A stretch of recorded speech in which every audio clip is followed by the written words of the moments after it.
Hello and welcome. I'm James from James Does Things. In this video, I'm going to be showing you how to edit a YouTube video for free, really easy, really fast. Well, fastish depending on how complicated your video is, but it can be pretty fast. So the free software we're going to be using is called DaVinci Resolve. So I'm going to come over to Google, type in DaVinci Resolve, enter. The company that make it are called Blackmagic Design. There is like a paid version, but the free version is amazing, and it's got so many kind of professional quality features. So you just come to the first link in Google, click free download, and then install it. When you open it, this is what it's going to look like. Obviously you won't have all these things here because these are my previous projects, but you're going to have an option to start an untitled project. So we're going to double click on that.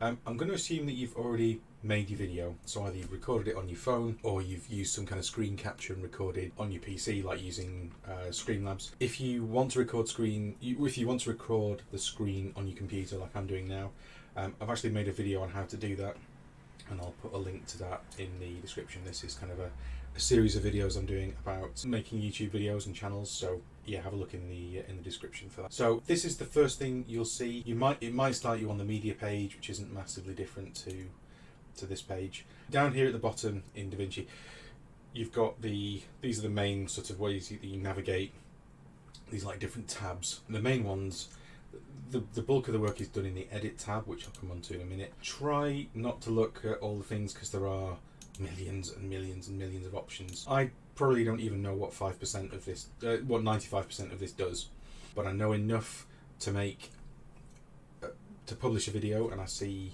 in other kind of forums and Facebook groups for people who make YouTube channels, I always see the question, what is the best free video editor? And in my opinion, this is it. It is very complicated and it does put people off, but it doesn't have to be. So what you're going to do, you're going to come to this page here, which is the cut. You can also do it on the media page, but just come to the cut page, and you're going to get your video.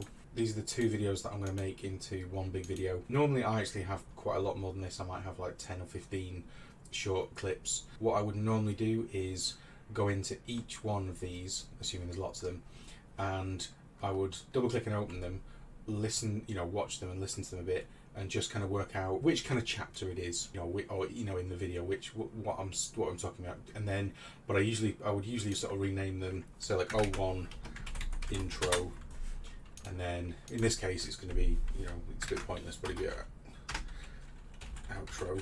But if I have like 10 or 15 of them, then there'll be different chapters. And what you might find is that certainly when I make these videos, if I've got 15 short videos, then 5 of them will be write-offs. I'll have made a mistake in them. There'll be bloopers, and I actually cover what I need to cover in the other short video before and after it. So you can often just kind of, it's a good idea to kind of do a bit of a cull before you start.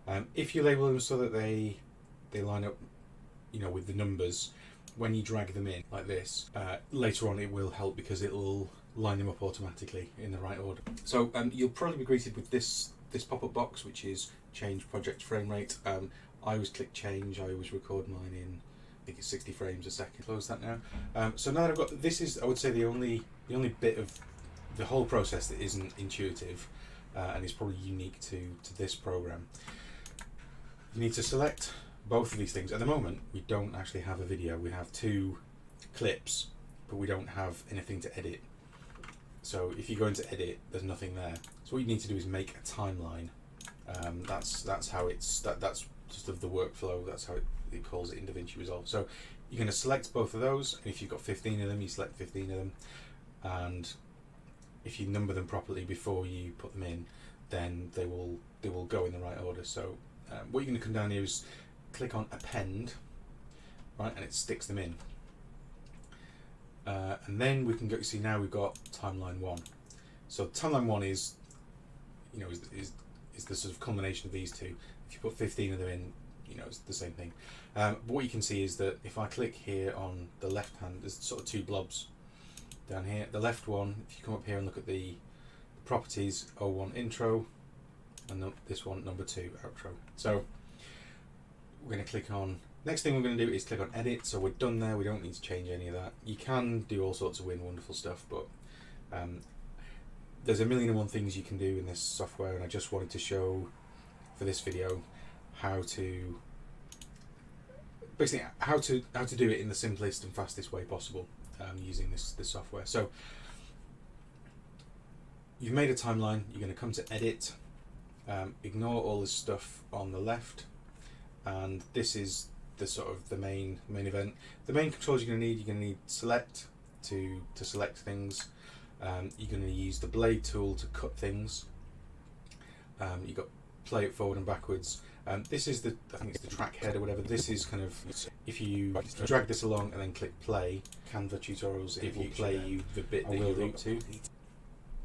So what we're going to do is, this is the other thing I use a lot as well, the zoom, and I drag this along. So what I usually do, the process I usually go through is, I will first have a look, I'll zoom in, and I'll see if there are any flat bits on the audio. So if you look at the start of the audio, just here, there's a flat bit. So if I zoom right in on that, there's a big flat bit. So if I press play now, hopefully what you should hear is nothing until the red bit gets there, and then you'd probably hear me go and then start talking. So let's just play it now. Hello and welcome. So the first thing I'm going to do is I'm going to click on the blade tool and I'm going to chop that out. Totally chop. And then I'm going to click on it and I'm going to hit delete. So I've deleted that bit, and I'll go through and I'll listen. I'm James from James Does Things, and in this video I'm going to be showing you how to make a YouTube thumbnail. So there we go. So that all sounds fine. And so what I'll do is I'll just go through and I'll chop out any flat bits, and I'll listen to the whole thing all the way through. And I'll listen out for bits where I go and I don't know what I'm saying, or bits where I repeat myself, or anything. I'll just have a listen to it. And if I do have a habit of rambling, so if I go off in a tangent, I might actually just chop out from here to here. Okay, so that's better. So what I'm going to do is I'm just going to go like that. I'm going to listen to everything. I'm going to chop out the big gaps, the boring bits, mercilessly, and then we're kind of, at that point we're done on the editing. You could put still pictures in and things like that, but we're just doing it nice and simple. And for that reason, we're going to ignore Fusion. So I'll show you what it looks like, but we're not going to do anything on it. Fusion is where you add blurring and things like that. I'm not going to go into that now. That's a tutorial on its own. Same with colour. I'd never honestly go in this. This is for, you can colour correct your pictures. For me personally, the kind of the colour is not the weakest link in my videos, so I'll ignore that. Fairlight, I do sometimes come in here if I've got multiple sources of audio. So for instance, in this video that I'm making now, you've got my voice on the microphone, but I've also got some desktop audio. So if I drag this across here, I've got desktop audio. So if I change the volume, you hear a noise. That will appear as an extra track in here, and I might have to tweak that, because if it's too loud relative to the sound of my voice, or if it's too quiet. Also, if you had a music track, then I would usually come in and I would sort of drag the music. I don't actually add music to my videos anymore. Some people swear by it. They say you've got to add music. You need to add music. And then in quite a few of my videos, people have said, "Why did you put music in? It's just really distracting. Don't do that." So essentially, you can by and large ignore those three. Fairlight being the only one. If you are going to add music to your videos, then. And then the last thing you want to do is deliver. So when you're ready to deliver, you come over here, you come to YouTube, so you click on there. At some point, actually, you should save the project. I should not mention that earlier. So at the moment it says untitled project. You just hit Control-S, or you come up to here and do save, and just give it a name. So this is called How to Make a YouTube Thumbnail.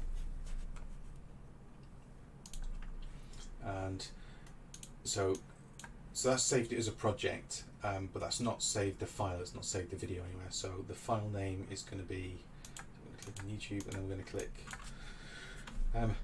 it's always a good idea to actually save the file name in as close to what you think the title of your video is going to be in YouTube, because I don't know how important it is in the grand scheme of YouTube SEO, but YouTube can see this file name because this is the file that you're going to upload to YouTube. So it can't hurt to give it the name of the thing that, you know, it can't hurt to put some keywords in there basically to give it the title name. So I'm going to put the same thing in here, how to create a YouTube thumbnail. I'm not going to put all the other sort of keywords in there, and then you're going to choose a location for it, so it'll save it to somewhere on you know, make sure you save it onto a disk where you got some space. I would leave all this as it is. If you're going to use vertical resolution and you're making shorts, then obviously click that, and then what you do is you add it to the render queue, and then once it's been added, so it'll ask you to pick a place to save it. So I'm just going to say yes to that. And then what happens is you'll see it pop up here, and then when you're ready to go, you then click render all. So I'm actually not ready to render mine. I need to go back and edit it properly because I've just been showing you how I go about it loosely. Once you click render, the render time is when that basically turns all these clips into one MP4 video. That's quite a resource hungry process. So I think yesterday I did one I did a 20-minute video and it took 7 or 8 minutes to render it. So that's it. That is how you do it. Basically, you click render, and then the place where you've saved your video, that's where it'll be. So I hope you found this video useful. I'm going to go away and edit this properly now, and hopefully by the time you see this video, the video that I've just edited will be like the one in the series before it, if that makes sense. So hopefully you can go and watch this video too, see how good a job I did. Okay, well thank you very much for watching, and I will see you in the next video. Cheers now, bye bye.